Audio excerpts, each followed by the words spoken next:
Dreams. Hmm. Hmm. I had a dream recently, uh, but I forgot most of the details. Um, I tend to do that. If I don't write it down immediately, then I'm gonna forget it. Uh, what was it about? Someone died, as usual, in my dream. People usually die in my dreams. um, yeah. The most recent dream I had,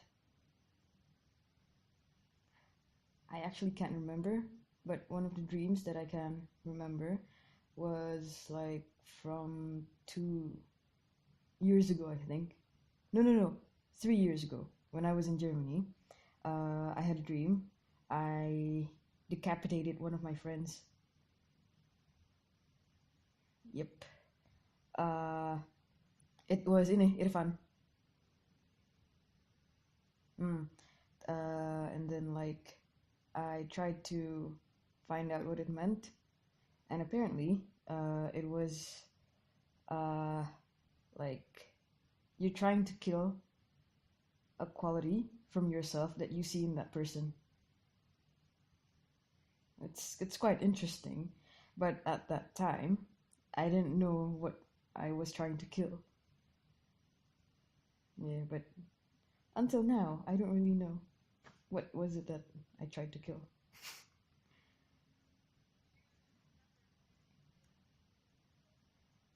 It was pretty bloody. uh, I used an axe, I think. I used an axe and I just tried to chop off his head while straddling him. Ooh, kinky. Yeah. Mm, I sometimes I dream a lot about like decapitated heads. I don't know why. Really?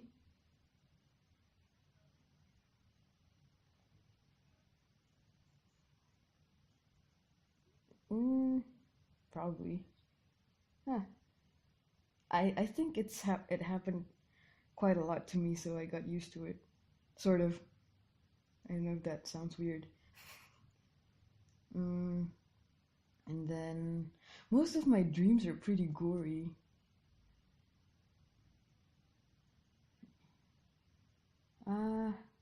I have no idea. Maybe I just watch a lot of gore in general. Like like the dream that I told you. Someone tried to skin my neck, and like I could really pull it and saw the insides of my throat and like the muscles and all the shit inside. And when I woke up, it felt so real that I had to look in the mirror and check if it was still intact and everything. hmm I also, hmm? What? Hmm? No. What did you want to ask?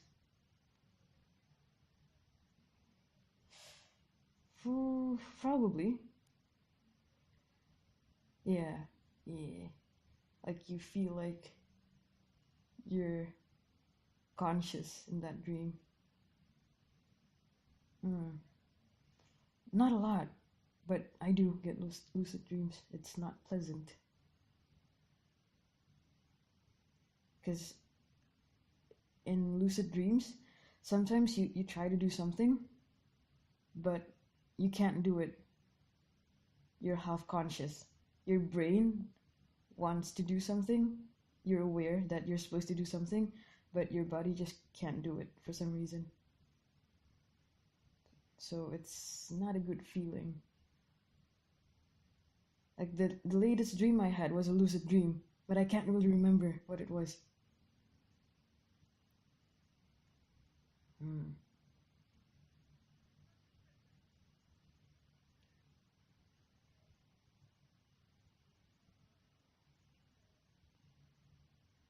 I think it's different. Sleep paralysis is a medical condition, from what I know.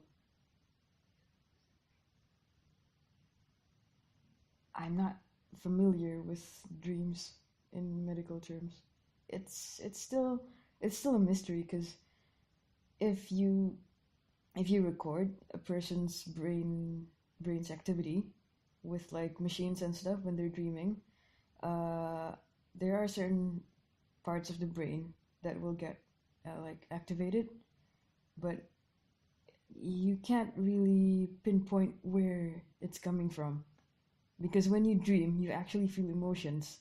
So the emotions part of the brain, it'll light up. So if you're feeling sad, then the sad part will light up, and yeah, like that. It's kind of interesting, actually. Hmm. I also had a dream. My brother died, right? But and like in that dream, that's where I finally realized that I actually care for my brother, because in that dream I cried. Hmm. And when I woke up, my eyes were wet. Yeah. And in that dream, why it was memorable for me was first was that I cried, and then the second one was uh, my brother had a tomb. Yes, but the tomb was it was in the middle of a desert, right? But the tomb wasn't a pyramid; it was a building,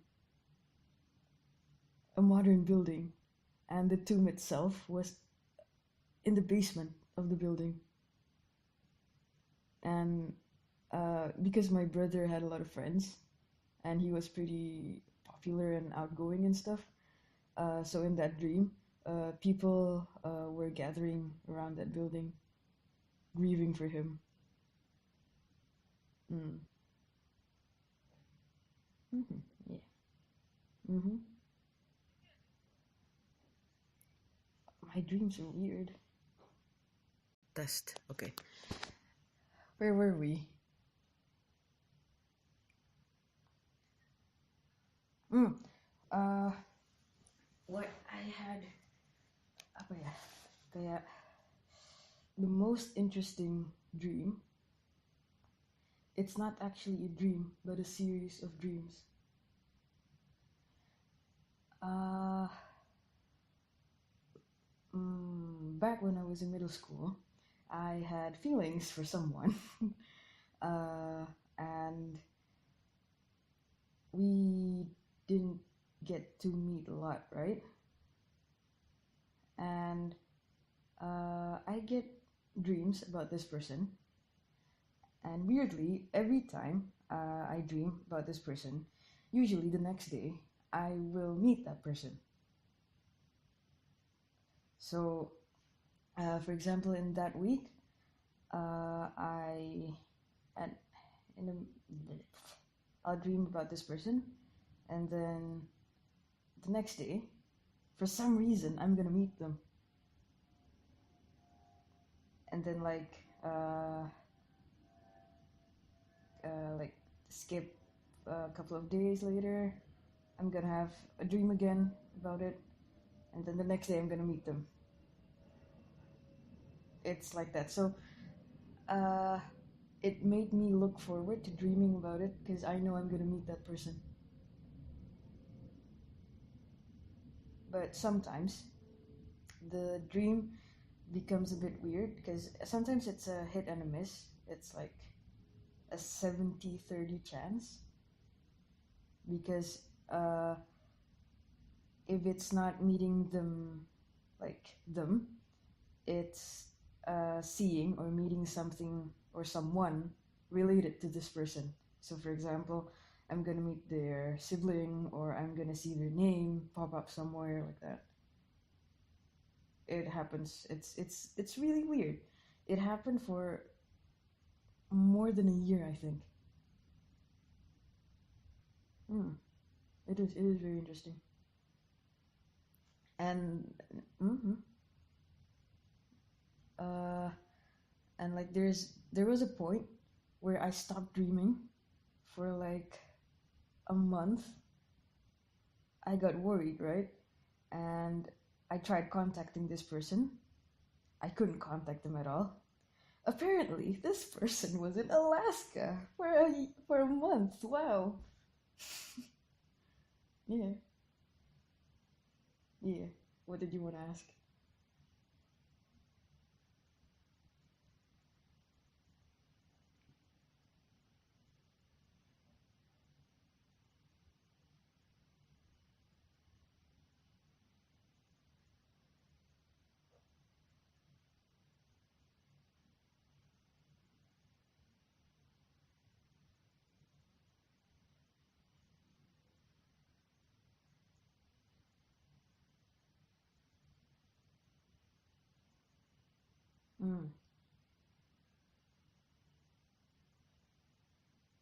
Mm. I actually do. I am a person of science, but I like to think that there are more to dreams than just uh, your brain trying to sort information. Because there are like spiritual theories where they say that when you're sleeping, the body and the spirit is actually separated.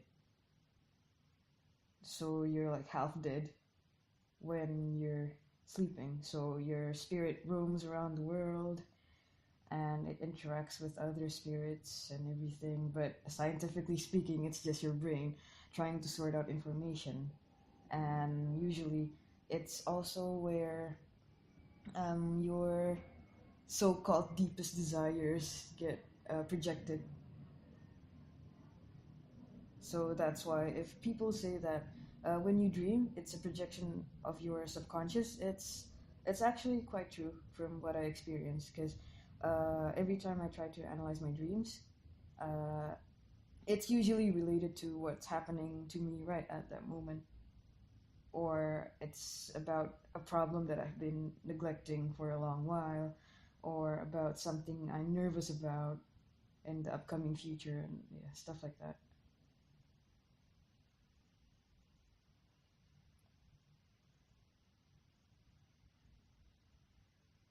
Mm, mm, mm,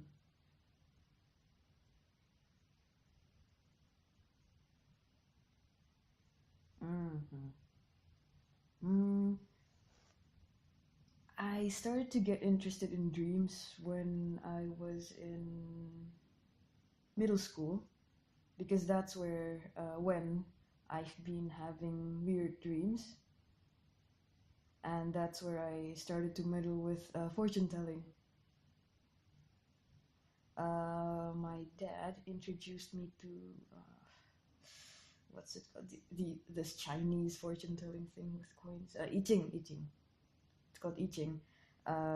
Basically, you have three coins, and you throw the coins. Different combinations yields different results, and that's where you read and interpret the results. And then afterwards, I tried tarot reading, but I didn't really click with the cards, so I stopped. But that's where I started to think that maybe dreams are related to uh, like foreseeing the future. Because sometimes I have prophetic dreams. Like, for example, I had a dream where my dad bought me a new pen tablet. I was dying for a pen tablet at that time, and the color was black.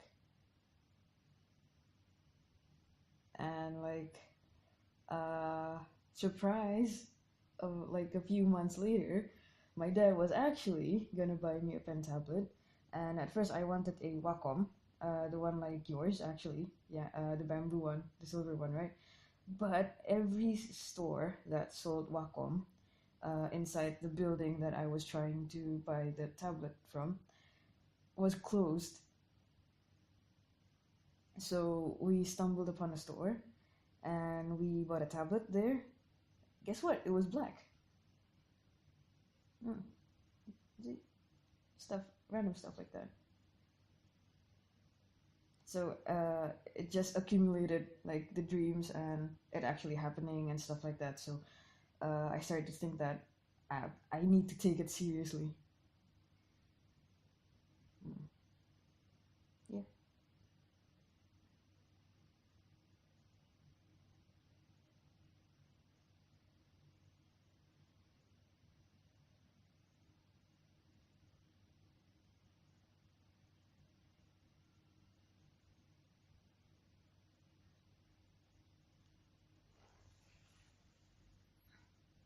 Mm-hmm.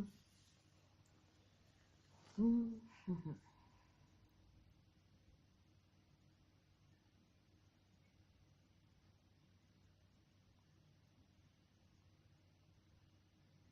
Mm-hmm. Mm-hmm. Um, I would say I'm pretty spiritual.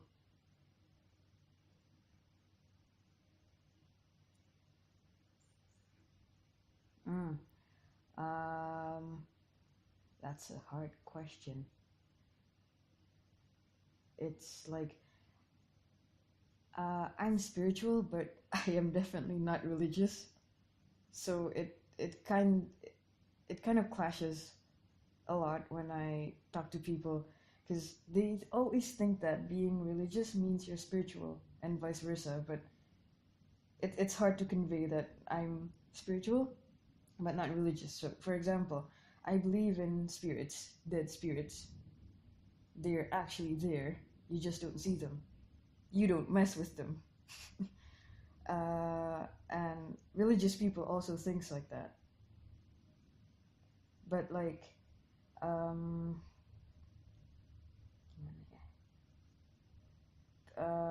I believe in fate as well.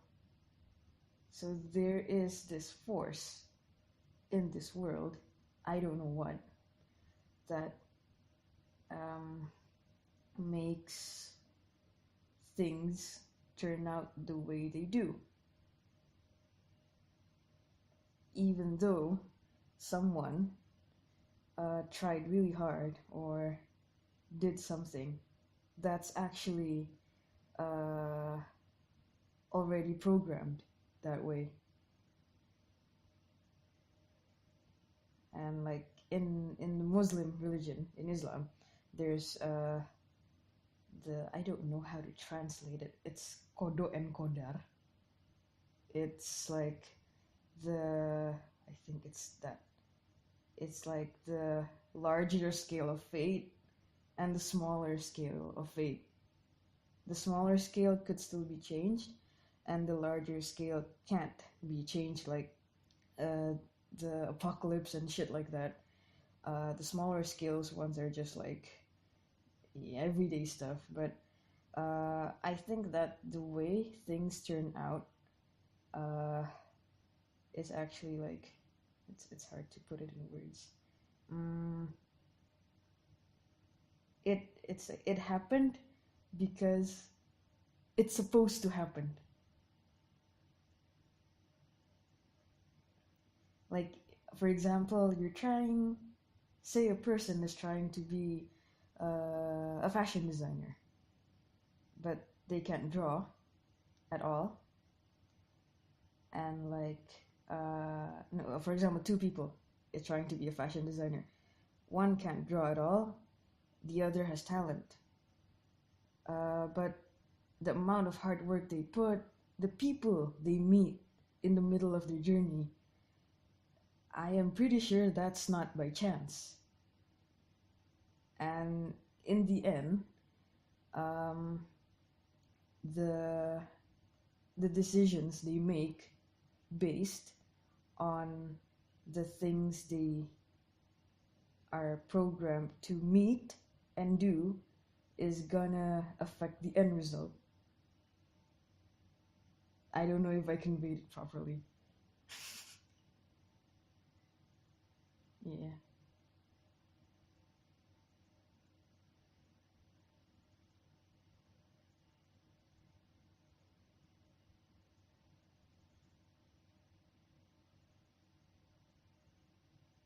Not just Muslim though. I believe in karma as well. Um, but not as extreme as Buddhist people. I just believe that yeah, what comes around goes around. If you do stuff to people, it's gonna come back to you. And like, mm? And it's I forgot what religion this came from, but it's about the concept of time. I think I've told about it. I've told you about this before. Oh, Really? I think I did.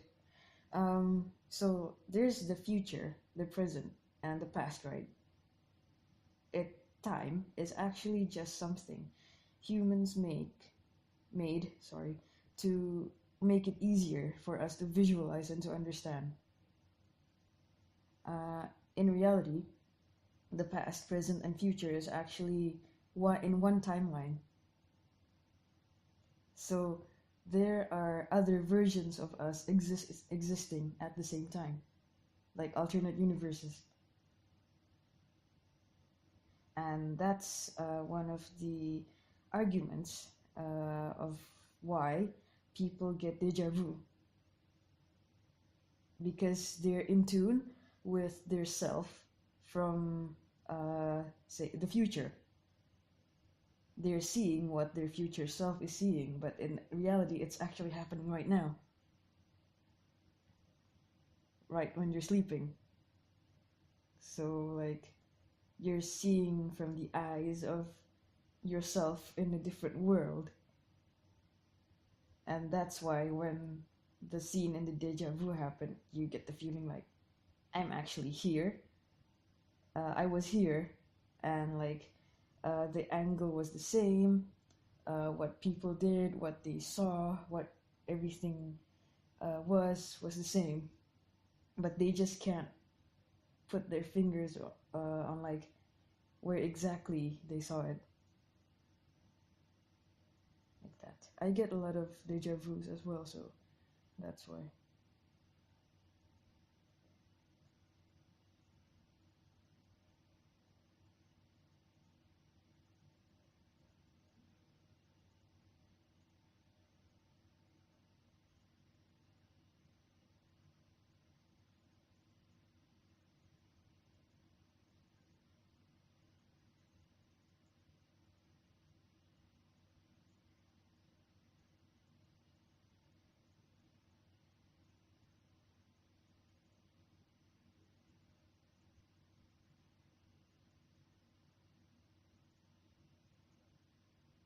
Mm,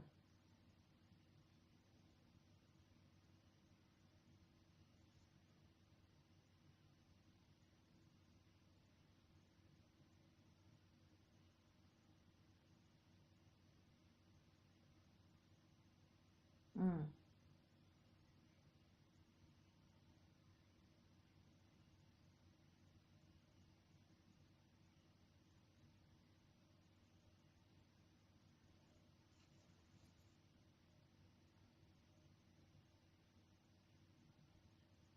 mm-hmm.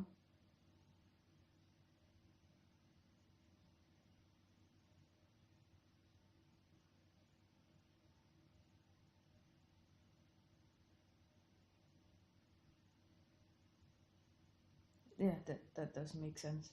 I actually get that question a lot because, yeah, like you said, people see me as a very scientific person, but I still believe in hocus pocus magic like this.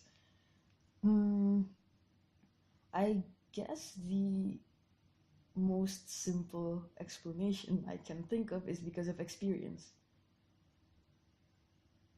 Um, Sometimes there are things that you can't explain with science, and from what I see, sometimes people tend to get pretty cocky about science.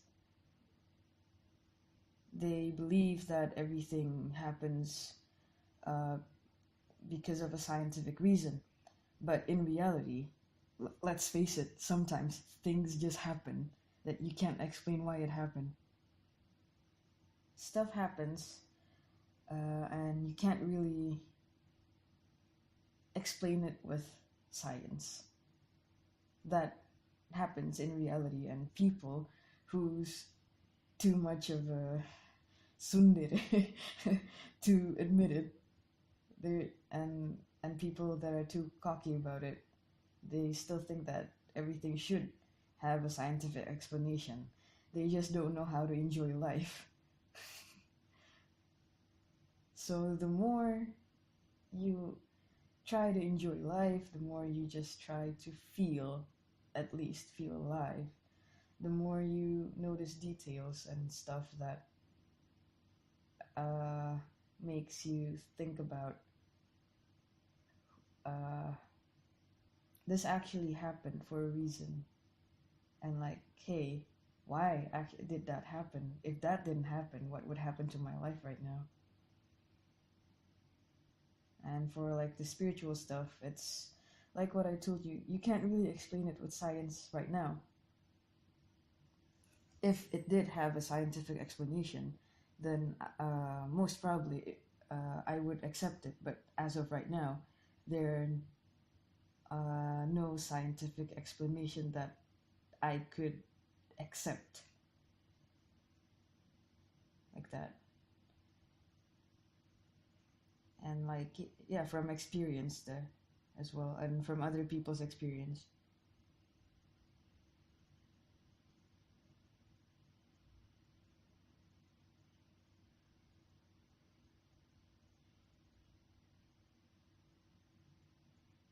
Mm.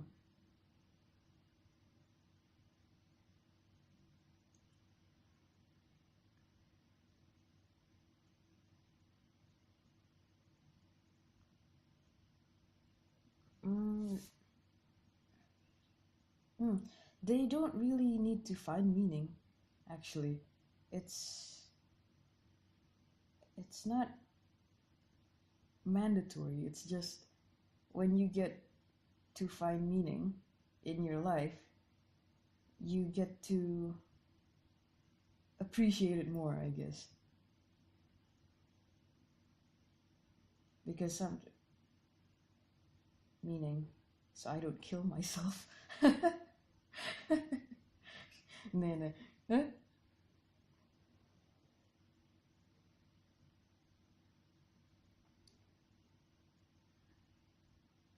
Mm, I just like puzzles there.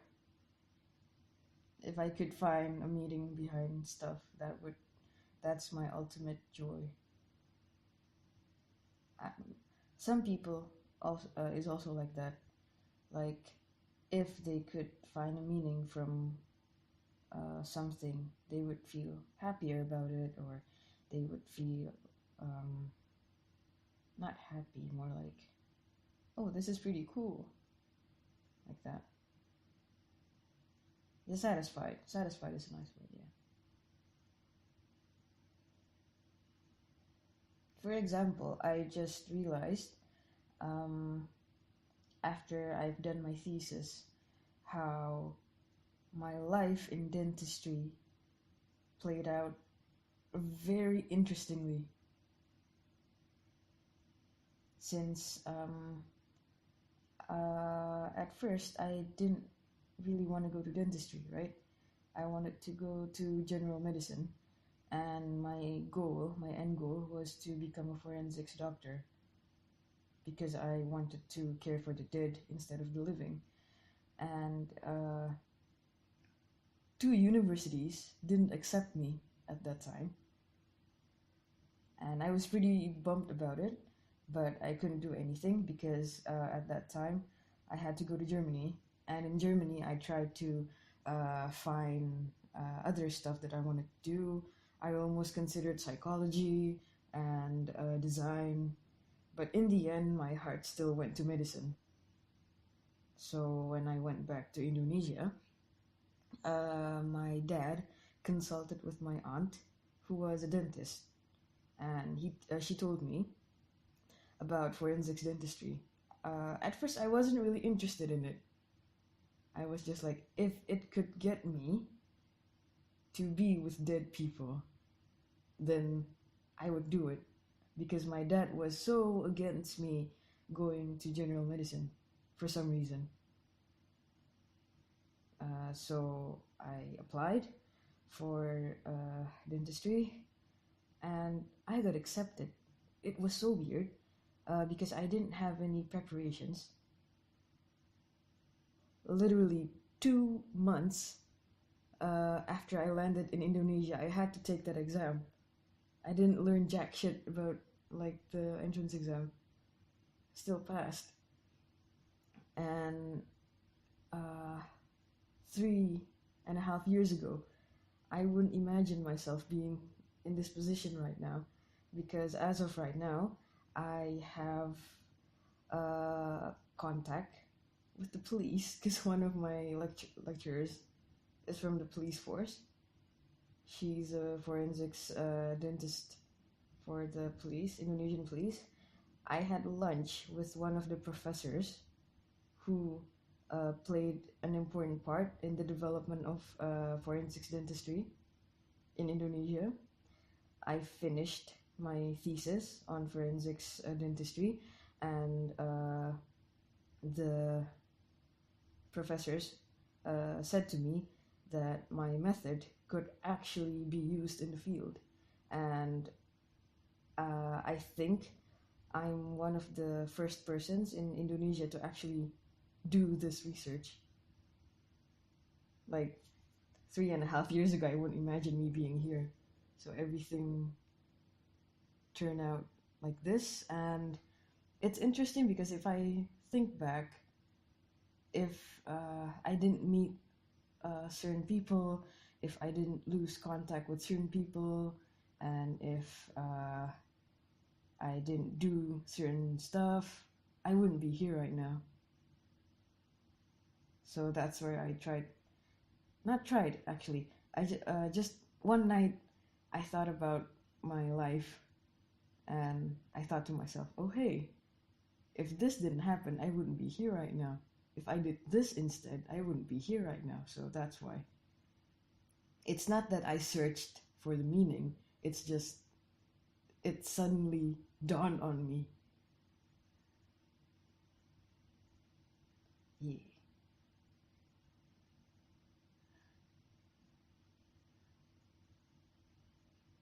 Yeah, something like that, I guess.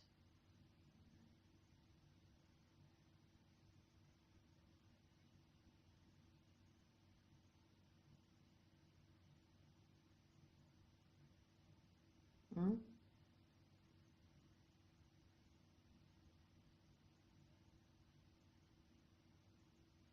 Mm.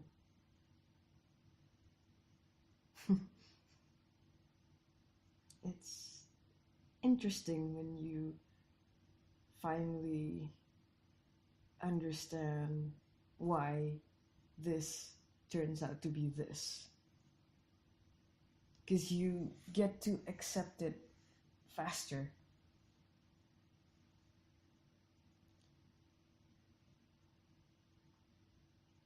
Like, the most simple thing is probably a math problem. If you made a mistake, you could see the mistake, you could track back, and you would understand why the result was wrong because you made a mistake in the certain part, right? The same goes with life. For example, you fail an exam, there's a lot of factors involving it. And if you track back on where you did wrong, then you would be able to fix it in the future as well. And you would have, maybe you wouldn't accept it at that time, but you would eventually come to terms with that problem. And you would eventually let it go in the end because you know what's actually wrong. Rather than like you failed an exam and you didn't know why, you would feel shitty about that for probably the whole semester. But if you failed an exam and you look back and said, oh, I didn't actually study, you would come to terms with it like, okay, I was wrong in that part, I need to study harder, I need to actually study in my future tests, so I don't fuck up like last time. You would feel pretty sad about your score, but you would be like, that was my fault. What am I gonna do about it? Yeah, like that. Or like in relationships, for example, if you break up with someone, then you would feel sad about it, probably, or angry about it. But if you try to look back at what happened and why it happened, it makes you, me in my part, come to terms with it faster because I know what was wrong and why it happened. So, okay. Yeah. Yeah.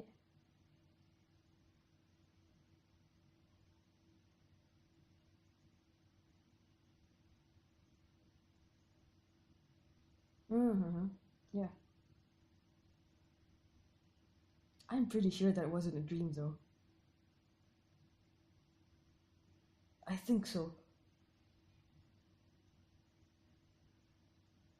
Um, my grandpa died because of a heart attack. They say.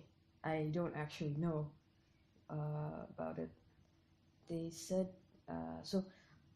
The thing that people needs to know about my grandpa is that he's a heavy smoker and he drinks coffee every day. So people would assume that he could have died because of lung cancer. That wasn't the case at all. The problem was in his heart. It was because the doctor said he was working in the garden, kebun apa deh? Garden, not farm, no animals, like a really huge garden, like the one in Harvest Moon. Farm, but no animals, no animals. Yeah, a farm. Okay. So my family has a farm, and my grandpa, my late grandpa, used to work there almost every day. So that's why he stayed healthy. And just one day, he collapsed. That was his first attack, and a couple of days or weeks, I think, he had a second attack, and that's where he died. So my dad uh, told me around 9 p.m. at night, and at that point, I was still too shocked about it. So like, um, instead of being sad, I told my dad like that like my family from that side sent pictures, right, of my grandpa, my late grandpa, in his deathbed, and there were like machines around him, and there was an electrocardiogram, right? So I asked my dad. Um, I actually had a fight about about this with him, because I said to him, "Did anyone look at his electrocardiogram? What did the doctor say about the electrocardiogram?" And then my dad uh, explained something. I couldn't remember why, but in the end, we argued so much about it that I just dropped my phone, and I said to him, "Well, sorry, I'm not a cardiologist. I'm trying to be a dentist," because he kept insisting stuff, and I was like, "I'm done." So um, when I slept, I didn't feel sad at first. I felt anger about uh, the way my dad explained my grandpa's death, and like I was also a bit sad because I didn't get to meet my late grandpa, and I didn't really talk to him a lot the last year that I was uh, in Tanjung Pinang, right? But like in the middle of the night, suddenly I had a dream, or I don't know if it was actually a dream or not, but it was someone calling me. It was a guy, and I was like genuinely scared because I thought like it was some rapist or something in my dream, but the voice wasn't threatening. So it called my name, and when I realized it was the nickname that my grandpa always called me with. And in the dream, uh, I opened my eyes and I saw a person next to me, above me actually. He wore glasses. My grandpa sometimes wore glasses, but I couldn't really see his face clearly. And he was smiling at me, and he patted my head. It's as if he was trying to say goodbye. And he just called my name, and then when he saw me alive and well, he just like smiled again, and then he finally went away. But at that time, it was really weird because maybe it was sleep paralysis and a lucid dream at the same time because I couldn't move my body. And I'm not sure if I actually opened my eyes or not. But there was just someone floating above me calling my name like my grandpa did. And um, when I woke up, I was just really shocked. And the first person I told about this was my brother. But my brother said nothing happened to him. It was just me.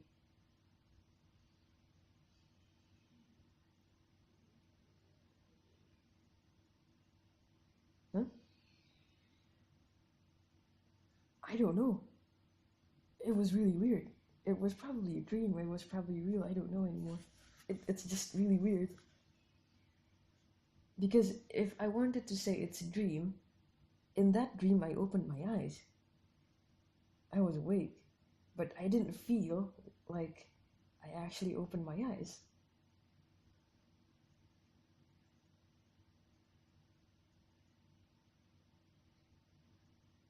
Hmm.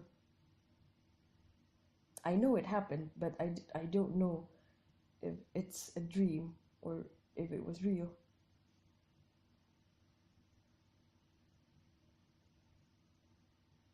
Probably, yeah.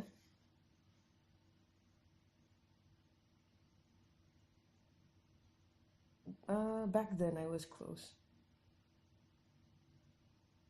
I'm not really close with my mom's family,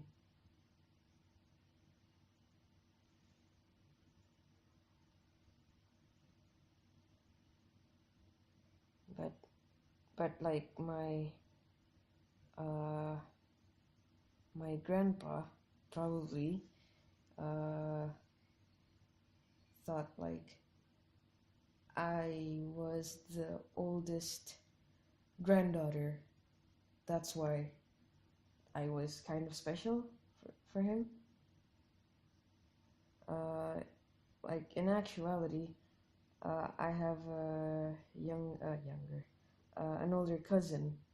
Uh, she's a, uh, she's in, um, she's working in construction actually. She's an engineer, so she's the one in charge. Not really in charge, but she's in the building team of like flyovers and stuff in Jakarta right now. Mm. But she's not an actual child from my uh, aunt or uncle. She's like the nephew of my uncle that they adopted. So she's the oldest one, but maybe my grandpa still thought of me as the true oldest granddaughter he had. So that's why he came to me first and then the others.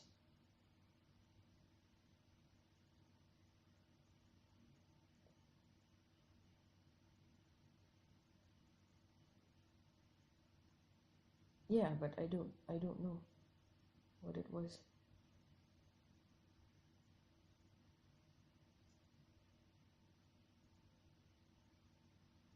Sorry?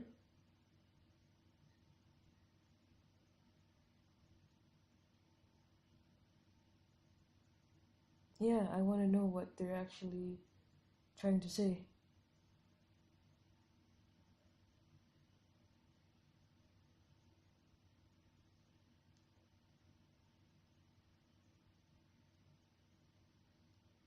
Sorry, sorry, kepotong-potong.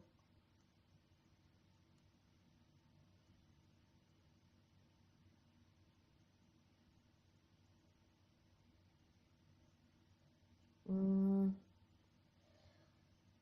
um,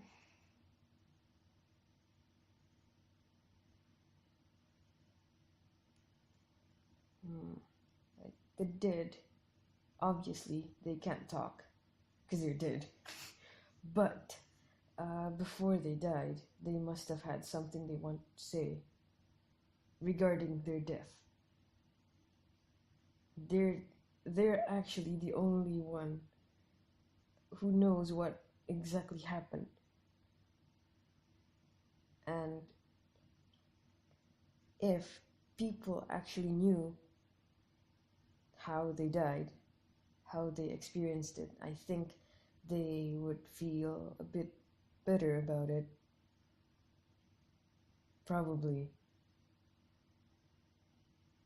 And sometimes, um, if a death is like it's unexplained, or it happened in such a brutal way, like you know how people say that the spirit can't go on and stuff like that, right? I think it's because they want to tell people something important happened, but they can't speak. They don't know who to say to, how to convey it. And I want to be a person who could understand what they're trying to say, or at least attempt to understand what they're trying to say. I feel like it would make them feel more at peace and, uh, yeah, the spirit of the dead. And it would also bring inner peace to the family and friends and the loved ones of that uh, deceased person.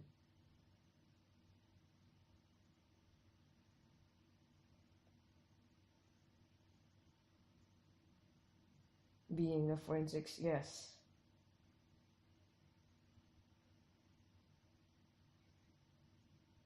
Yes, I'm still sticking to my roots doing it scientifically, but I'm trying to not really communicate with the death. Well, communicate with the death in a communicate with death in a scientific way. Oh, that sounds cool. That sounds really cool. I met a forensics doctor, and he said um, our job is to be the voice of the voiceless. That's also pretty cool. Yeah. So that inspired me more to pursue this career as well.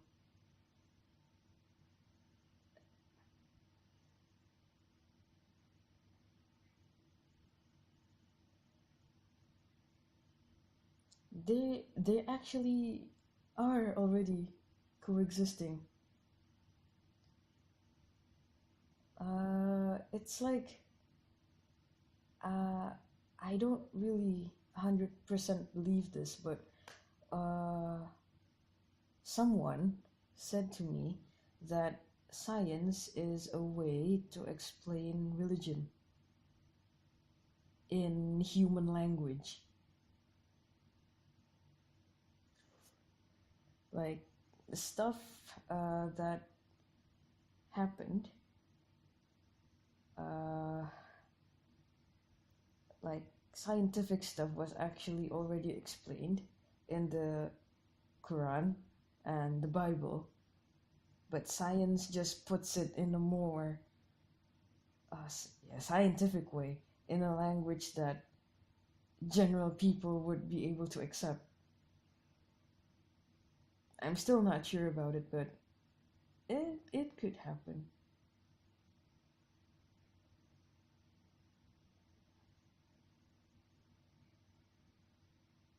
No, no, not at all.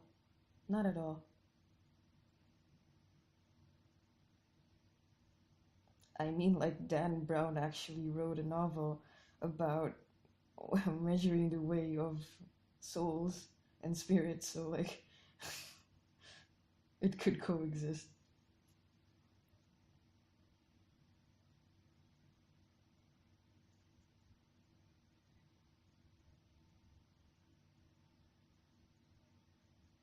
Spiritual stuff. Yeah.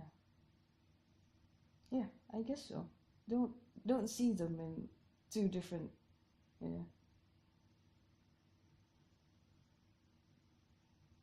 I don't see them as two separate things.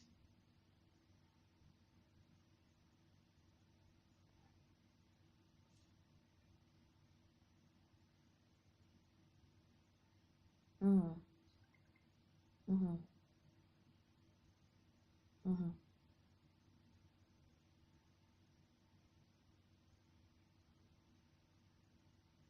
Yeah, yeah. That's a good way to put it. That's a really good way of putting it.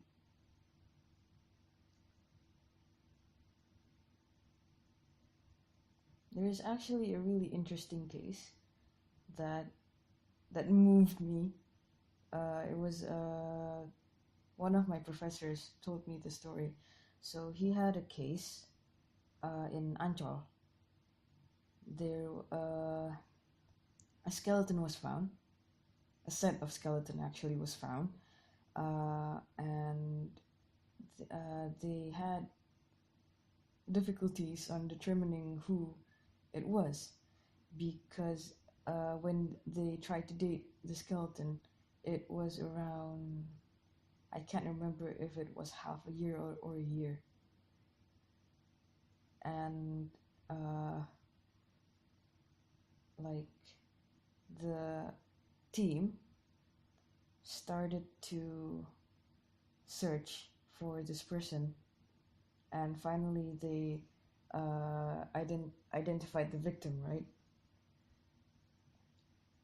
And then in the end, the culprit was actually the boyfriend. Eh, Was it the boyfriend or the husband? The part. I'll just say partner.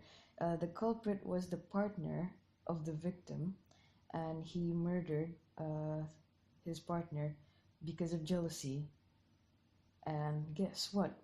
That the culprit was in the forensics team. The plot twist, right? So, like, my professor, uh, his car was shot by the culprit because the culprit wanted to threaten my professor and a few more people to not solve the case because he felt really cornered, right? But then my professor said he could feel someone trying to protect him and trying to like leave hints about uh, who that skeleton was and like how she was murdered and all of that stuff. Someone was leaving hints to my professor. Mm. And another case also happened where my professor didn't know who this person was. It was a set of skeleton as well, and like he was desperate about it, right? He really couldn't know who this was, so he left the skeleton for a while. One night, he had a dream of someone telling him to remove uh, the lower molar teeth, right? And then he woke up. He was just pretty. He was weirded out why he had that sudden idea. And so when he went back to the lab, at first he didn't want to do it, right? But when he did it, he tried to remove the molar teeth. It came out, and there was a large hole. And he was pretty shocked because the hole was pretty big, and one of the reasons why the bone could be like that was in dentistry, there's a thing called abscess. It's basically like, oh, a cyst or an abscess. It's basically like a pathological inflammation that could destroy the bone, right?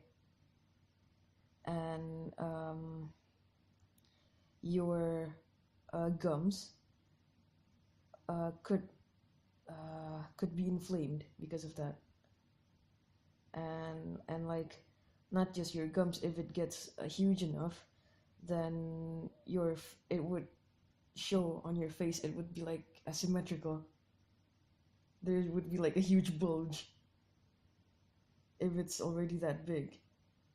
And like the my professor started to ask people about it, start to ask the possible families of the victims. They actually found it.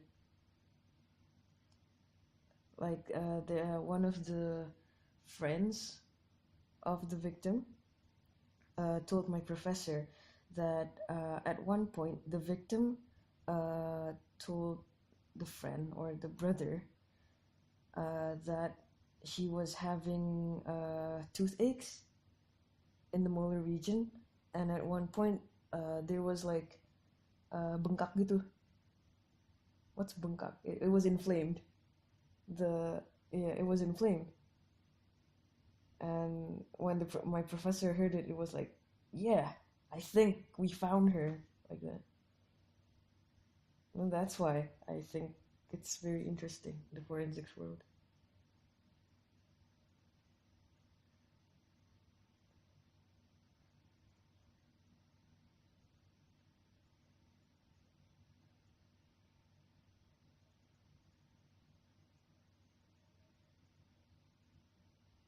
Yeah. Mm-hmm. I know, it is. And that's why I want to help the dead rather than helping the living, because there's just too much doctors trying to help the living, but they neglect the dead.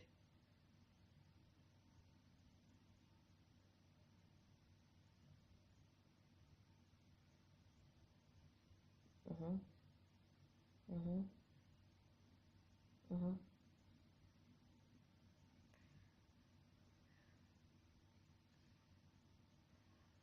Uh-huh.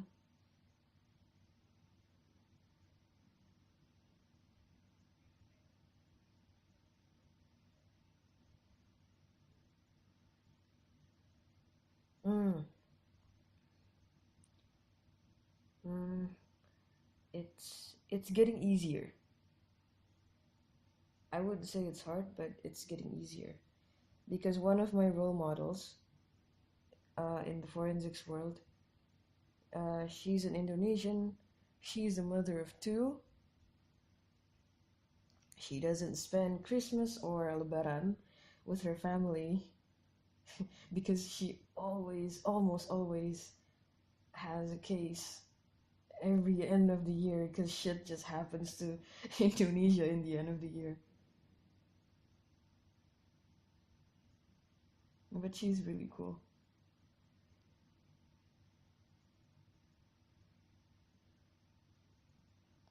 I guess it's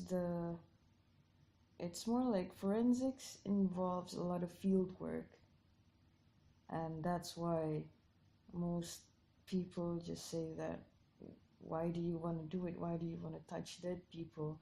Why do you want to go to a case that needs that already has men as the doctors? Like in a large scale disaster, you need to go to the field for probably a month to like try to identify bodies, try to find the bodies and stuff.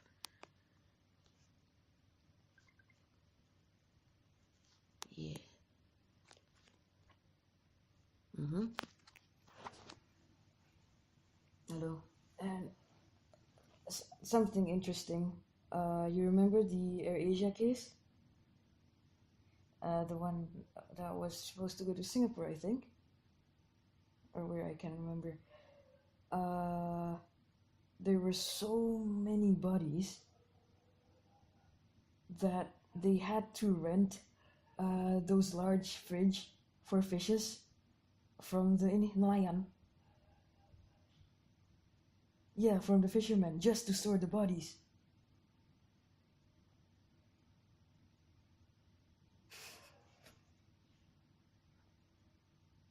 They found the bodies, but not the plane, I think. Like the bodies were just floating around. But because it was like, yeah, scattered to a lot of pieces, and there's just a fuck ton of bodies, they had to rent a fridge, the big ass fridge, from the fishermen. And eventually, because the fishermen didn't want to use them again, they just gave it to the team. So I think the police actually bought them instead.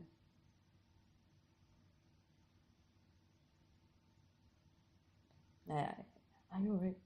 I can't imagine how chaotic it was.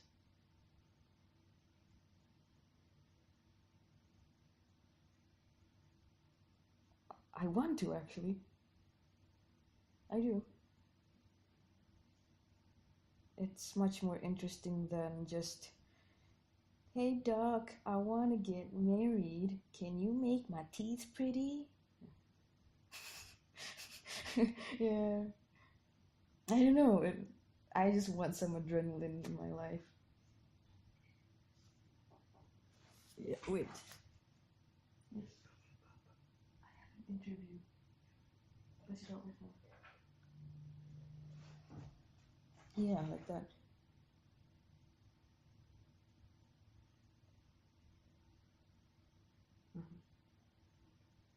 Mm-hmm. Mm. Mm. I don't know, dear. I don't know. I don't know. Mm. Mm. If I could elaborate more on why I wanted to go to the forensics field, it's because of I want to help dead people, and again, I like understanding about stuff. It's still related to the stuff that I've talked about. Um, Finding the meaning of life is interesting because there's so many aspects related to it, so many factors that influence how a person's life turned out to be. Um, and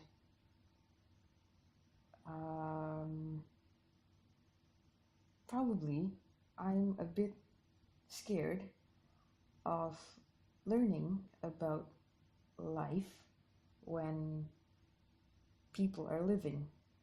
So I try, or I'd like to attempt to learn about life by looking at death. So imagine a stick. It's the same stick, but I'm trying to find out about the stick from a different end, from a different perspective. Because when you talk to a living person, you won't know about their death. But when you see a dead person, you could learn a lot of things about their death, but also about when they were living.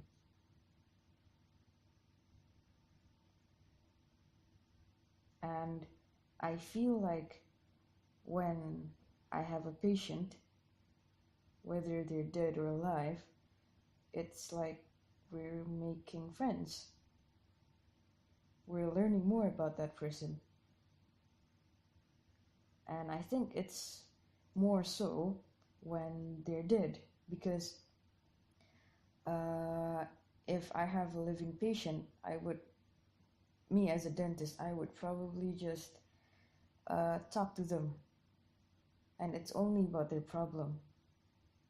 They would probably share about their life when they're comfortable with me.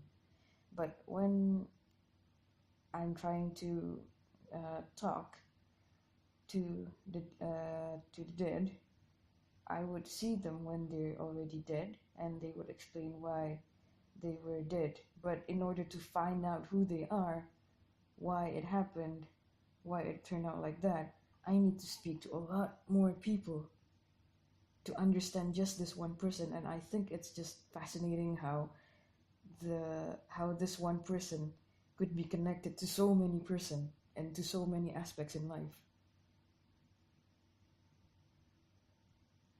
And by doing that, I feel like I could understand the world better. I could understand the meaning of life better, more so than treating the living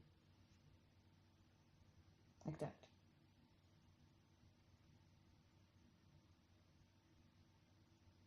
Yeah, if that makes sense. Yeah. I'm sorry I ramble a lot. Yes, you are welcome. Anything else? Okay. Yeah. Holy shit. Oh yeah.